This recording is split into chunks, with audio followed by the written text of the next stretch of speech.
Before shepherds gathered in Bethlehem, before wise men followed a star, before a child was laid in a manger, there was an empire. When Jesus of Nazareth was born, the world was not peaceful. It was tense, controlled, watched. He was born into one of the most politically charged regions on earth, a land occupied by Rome, ruled by client kings, taxed heavily, and simmering with revolutionary expectation. To understand Jesus, you must understand his world.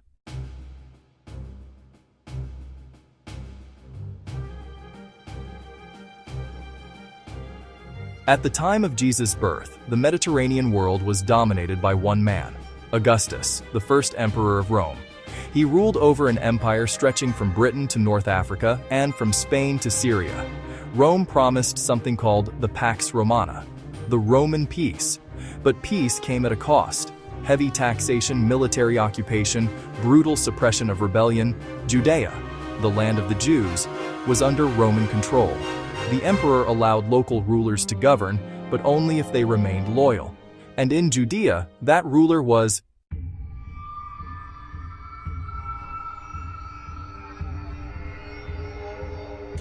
Herod the Great. Ruled Judea when Jesus was born. He was not Jewish by birth, he was Idumean, and many Jews resented him. Yet Rome trusted him. Herod was brilliant, ambitious, and ruthless. He rebuilt the Second Temple into one of the most magnificent religious structures in the ancient world.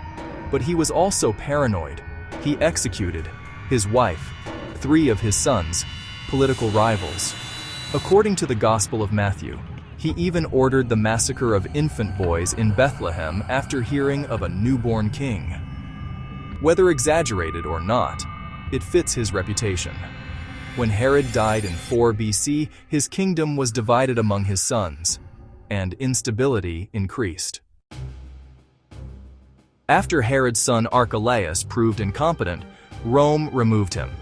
Judea became a Roman province governed by prefects. The most famous of them? Pontius Pilate. Pilate ruled from 2636 AD during Jesus' adult ministry. Roman governors were responsible for collecting taxes, maintaining order, crushing rebellion. Crucifixion was a political punishment, reserved for rebels and threats to Rome. When Jesus was later executed, it wasn't merely religious controversy, it was political. Rome crucified people who claimed kingship, and Jesus was called King of the Jews.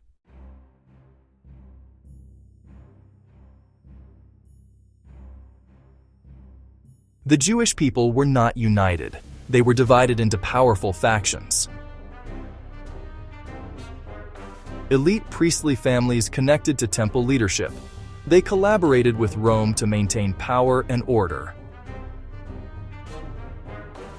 Legal scholars devoted to strict interpretation of the Torah. They believed in resurrection and strict purity laws. Many clashes in the Gospels occur between Jesus and Pharisees. Radical nationalists. They believed Rome must be overthrown, violently if necessary. Later, in 66 AD, zealot rebellion would lead to Rome destroying Jerusalem. A separatist community, possibly linked to the Dead Sea Scrolls. They withdrew from society, believing temple leadership was corrupt. The atmosphere was electric. Everyone expected something, or someone. For centuries, Jewish prophets had spoken of a coming Messiah, an anointed king from the line of David. Under Roman oppression, these hopes intensified.